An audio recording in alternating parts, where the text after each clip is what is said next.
Yo, welcome to Music is a Day Job. I'm your host, Sean, and this is brought to you by the Concert app. The Concert app is an artist accelerator app that takes artists from opener to headliners on tour and gives the fan the best experience in independent live music. Now, I've kind of talked about this with streams, the pros and cons of vanity metrics, and I want to get in deeper because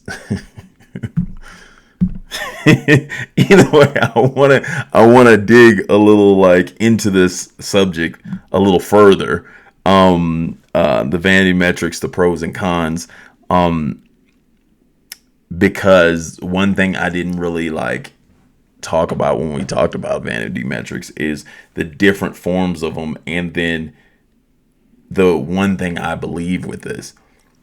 And now I tell artists this all the time. Anything you can buy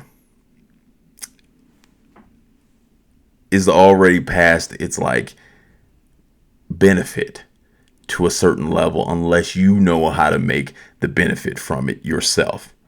So what I'm saying here is this. When you buy all these, like, I'm paying for streams, I'm paying for plays, I'm paying for followers, I'm paying for subscribers, a lot of times what the benefit of what people think from the outside is like, yo, if I have 1 million streams, I'm popping. If I have this, if I have all these plays, I'm popping. Now, or people gonna think I'm popping.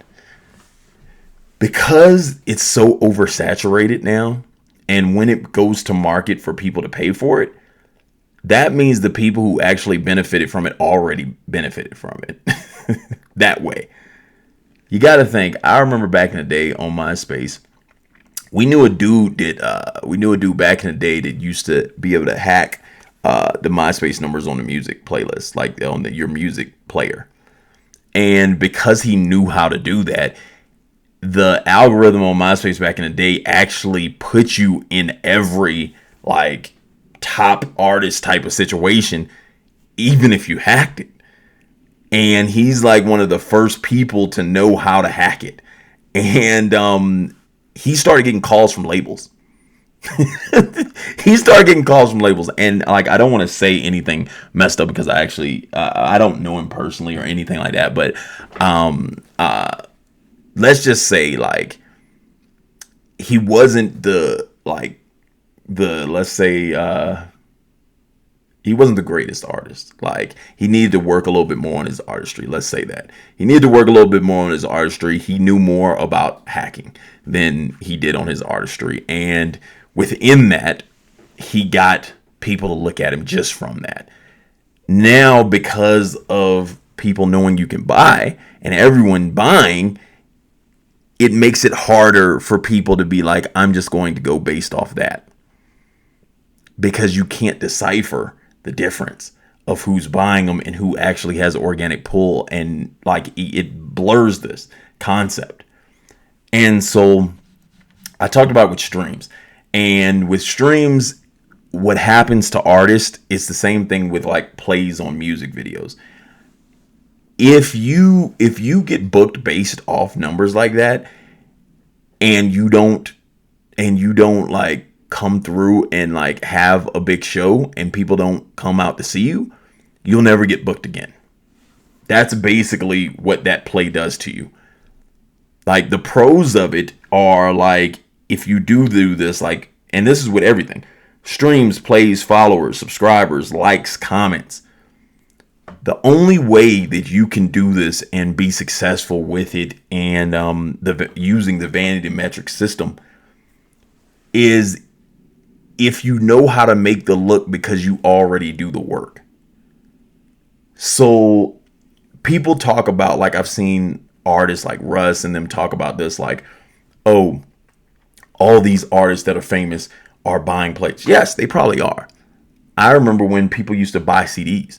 I remember when companies would buy CDs for their artists to make it look even bigger. Like, we sell 100,000, we buy 100,000. Now, see, but the thing is about that is they already know that they already sold 100,000. So some organicness has to exist here. And that's what I think a lot of kids don't get, because I see them get online and I see them get the streams or pay for the streams or whatever they did to get the streams, the plays, but the organic piece doesn't exist. So on the other end of it, they didn't do the work to get the fans, the things I'm telling people to do, like to gain fans and everything. They're not doing any of that. So the responses aren't the same, because there's a commonality between people that have this many responses and this many, like all these like streams and stuff like that. Like I tell people, like every day I see kids with crazy amounts of streams. Like I don't have crazy amounts of streams. Like I have some songs that have some decent amount of streams, like 100,000 streams and stuff like that. But I don't have crazy amounts of streams or plays. And I can go into a venue and do like 500,000 people still. And if this kid has a million, like millions of plays and streams and can't replicate that, there's something that's off here. There's something that's missing here. Because either this is saying that everyone watches your stuff and you're not good enough to pay for, or you're lying. It's left or right here. You see what I'm saying? And people don't understand. They put that on themselves, like, and they don't understand that because they just see it as in, yeah, I got 1 million streams, I got 1 million plays, I got da da da da, and they're hyping it to themselves, and you're just prolonging a fall. You're just prolonging a fall because you're telling yourself that it's kind of like denial. It's like, I'm going to tell everyone that I have this many followers and this many streams to make me feel good, but in reality, none of this is actually working. So I'm just holding on to this for right now. I watch people, like, because I watch like the comments and stuff like that, and people start getting all those crazy comments from like Afghanistan and stuff like that. It's like, and the thing is even if they were real, let's say, because I always hear artists say, man, I'm popping overseas. You know what I'm saying? They love me overseas. What are you going to do about it? Streams don't pay enough. Are you really going to go over there? Like, this is where your plan has to come now. Are you really going to go over there? So all that talking of that, to me, at the end of the day, it never mattered because I knew where I wasn't going to go. And I'm going to tell you a quick story of which I don't know if I've ever shared this story on here or not, but I had a song that, due to a couple connections, there was an artist out here a long time ago that, he ended up getting a publishing deal, but the publishing deal was it was here, but then the connection that he built from it made his music pop in Brazil. So he started having like all this music pop in Brazil. Well, it was a DJ from Brazil that ended up having like he had a lot of pull in Brazil. Like he was one of the top DJs that was just doing his thing, you know, and he ended up the guy who was here was like, yo, can you be on my track? Like, I want a rapper on my track and I want you to be on the track. And so I did the track, and they came out here, they flew out here. We had a private plane to do the video in, all this stuff like this. It was very different than what I usually do. But, you know, I was wanting to expand my horizons and try something different. It was more like in like the techno world and stuff like that. It was kind of like just more for the club, for the, you know, like the crowd that goes to like the techno nights, like, and it was like very different than what I do and stuff like that. But I wanted to try something different, and it started taking off. It got to the point that it was on a reality show that was super heavy out there, and it got to the point where it was doing some numbers, and I was getting hit up like this is how you can like tell if you like what was going on, like with my Instagram, my Facebook analytics, everything like that, everything on the YouTube, my YouTube analytics, all of it had a spike from Brazil.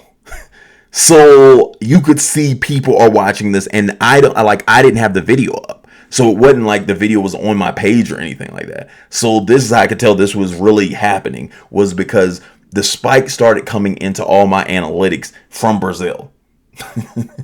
So I'm seeing like people listening to other music that I have, people, you know what I'm saying, like adding my page from Brazil. It started happening like that. Now, what I said to myself, I could say the same thing. Like, and see, I don't tell this story enough because I don't talk like some of the other artists. They'll be like, man, I'm popping over there. I never said I'm popping over there. Because the thing about it was, I knew I wasn't going. Like, I had an opportunity to go. Other things aligned that I couldn't go. But then I knew I couldn't constantly stay there to the point that I was going to grow legitimately, organically, and be able to control it. I knew where I was strong enough. This is why tons of artists don't get national tours, is because they don't have the money to stay consistent in other areas. So the artists that you see that actually get national tours are huge. You don't see these little dudes get national tours. Like, you see like the 50 Cents, the Beyoncés. Those are the ones because the money makes sense. Because they can sell out stadiums. But you don't see dudes that sell out nightclubs going overseas to sell out nightclubs consistently all the time because the cost doesn't make sense in expense. So with that idea, I didn't even like, when you hear artists say that, like, I'm popping over here, that's almost like, because if it is real, I really don't feel like you're going to go over there.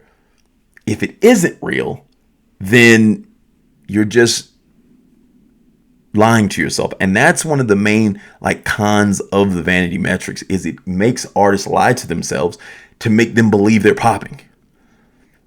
And their default is, look how many plays I got. Look how many I got. Look at it. But that's denial for you're really not making any money from this. So then it's just denial. It's like a front. So don't let vanity metrics get you into that idea. If you're going to use vanity metrics, the way you're using them is kind of like, for instance, like when I get a sponsor, if I already have like people already being like, hey, this guy's the one and stuff like that, and I put a little boost on it, then it looks a little bit better to get me a sponsor. But that's how I seen it. If you're going to do something like pay for a playlist or something like that, pick a song that you kind of know is already, you already are trying to do a radio push with. Pay for the playlist. Pay for the Google ads, whatever. But don't live off that. Like, that is the cherry on top.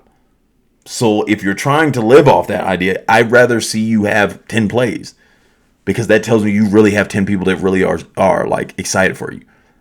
I'd rather see you have 100 plays because those 100 people want to hear this, because then I can find a person that has like 200 people that will watch their stuff every time, and then I know when I bring them to the show and they do a show and concert, 50 people are gonna come see them. I don't want to be lied to and you got 1 million plays, and then when I put you on the show, you only 2 people came to see you.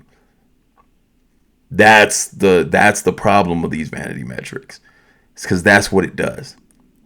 So, once again, this has been Music is Day Job. I am your host, Sean. It's brought to you by Concert. And now, once again, like, comment, subscribe. Concert is in multiple states right now.